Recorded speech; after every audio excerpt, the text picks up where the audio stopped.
Good morning, Tony Dottino.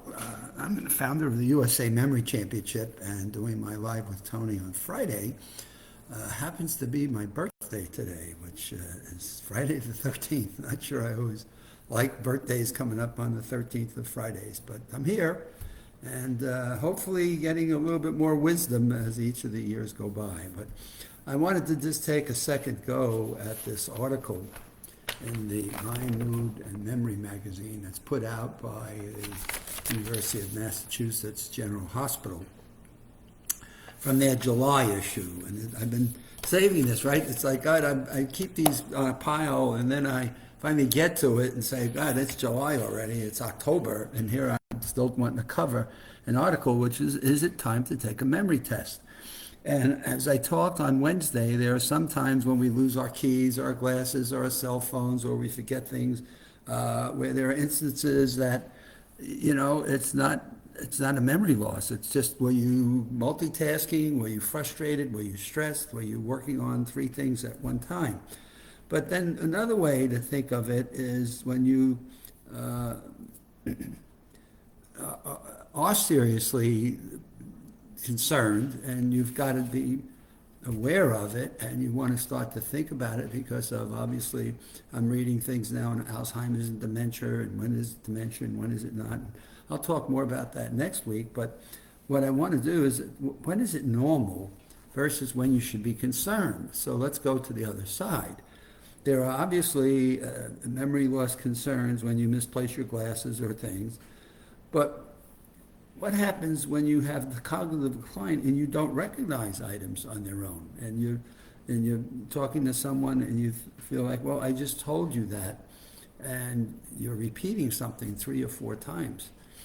And I have that same challenge in my own relationships with people.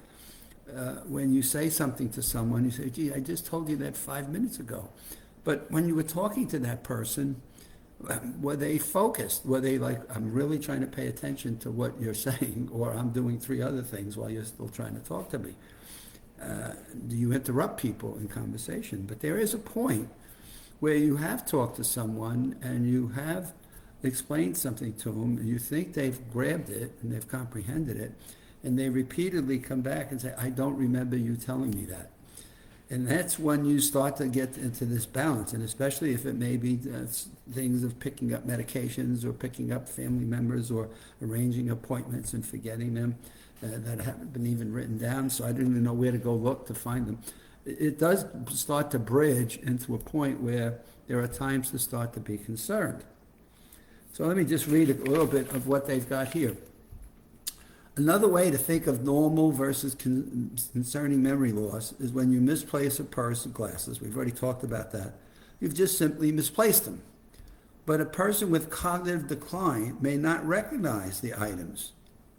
They may not be mine. They may belong to someone else. So now you're looking at glasses or you're looking at a phone and you can't distinguish that it's yours. And you're like, oh, wait a minute. You should know what your glasses look like because you put them on all the time. You should know what your car key chain looks like. Those are your car keys, etc. And so you look at things, and now you should recognize this, and you don't. It's like, God, have I ever seen this before? So that's an alarm light. That's one that you start to think about and say, well, maybe it's time. People with cognitive decline may not recognize items or may be quick to accuse others of hiding or taking them. It's like, well, this is not a time to play practical jokes. If somebody's building anxiety or stress, and you think somebody took them or somebody's put them somewhere that you don't know, this is not the time to start playing games of that. And I don't think people would do that, especially if it's their loved one that cares about them so much. And you get into a conversation that I've seen people do where they think they're playing a joke, and the person says, no, I'm not playing a joke. And, well, I want you to be playing a joke because I don't want to start to think anything else. It is not uncommon for people with cognitive decline, now this one is a little shaky for me, to buy an extra carton of eggs because they think they've run out of eggs, even though they've recently purchased some and they put them in the refrigerator. Now, this one's a little tough because I will tell you, unless you are focused on what you're buying before you go to the store, and you walk down an aisle and you start thinking, oh, gee, do I have that tomato sauce? Or did I buy those eggs? Do I have something you're not using every day, like a loaf of bread or like coffee or something?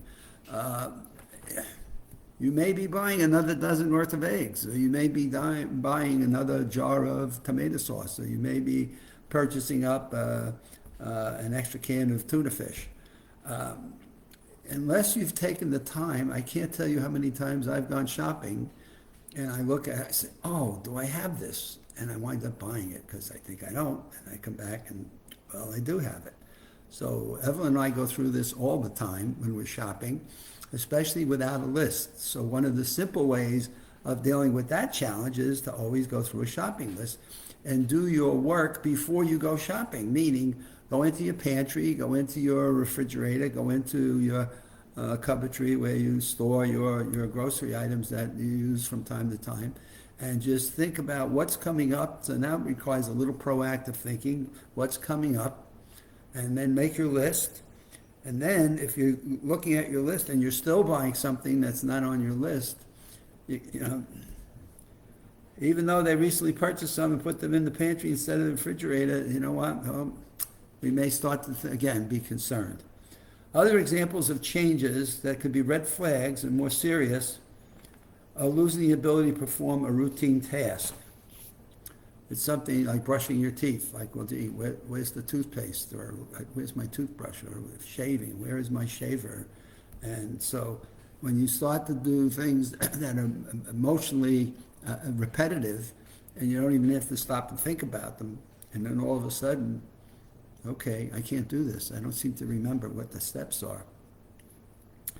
When you begin to notice difficulty performing tasks that were previously of second nature, I call robot control, this may be a warning sign. Some examples include forgetting how to drive to a familiar location or how to execute a well-known recipe.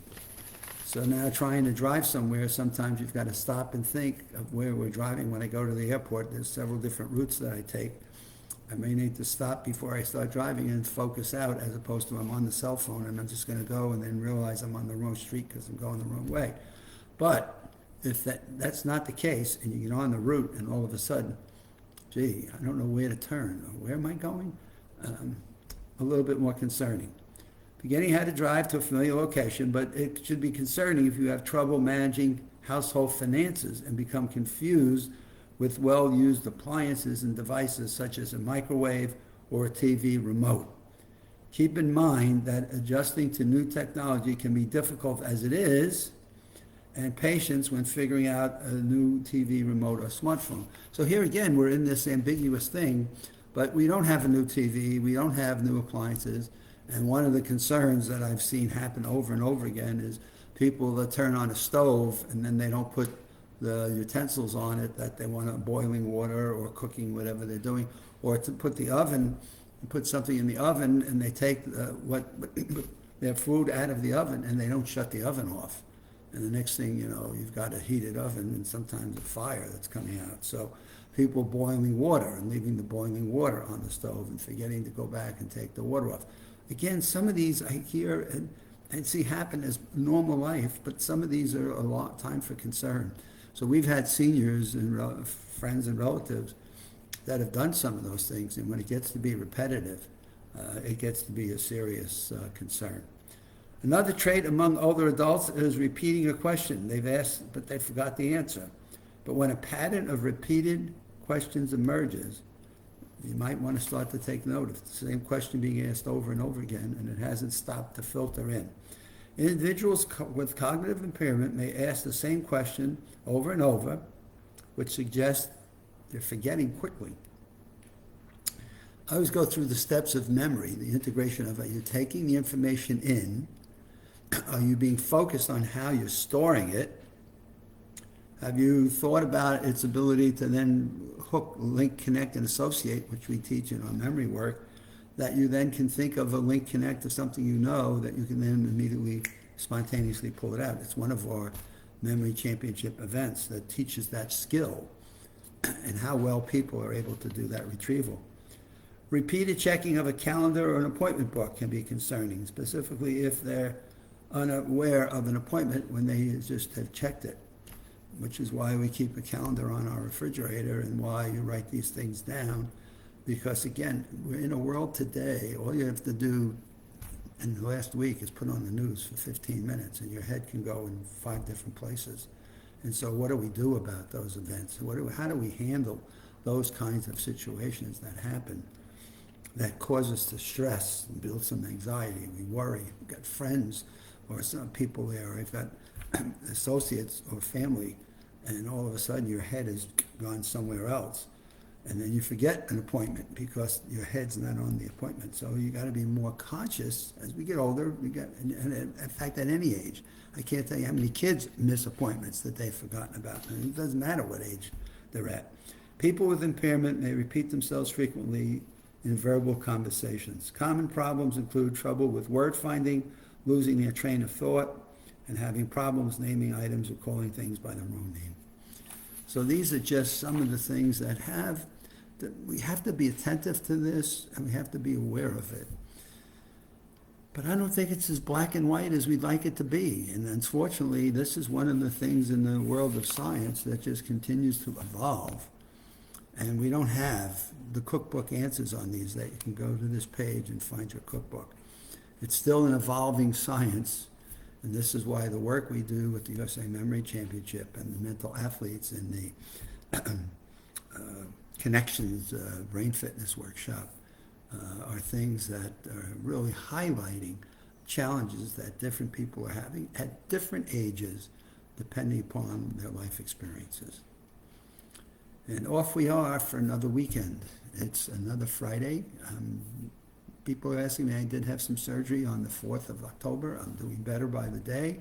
I had a terrific doctor and team of caregivers, and Evelyn has just been fantastic in her care and getting me what I need and when I need it. And so I'm getting there, I'm making progress. So with that, it's a football weekend, and we even got some baseball stuck in there now. So, and I guess there's hockey and basketball coming down the pike. So we are overwhelmed with sports activities of any kind. That you ought to be able to find soccer and baseball or football, college, professional, and enjoy your weekend with it. And your teams win as long as they're not playing my teams. So with that, have a great weekend, and we'll see you back here on Monday.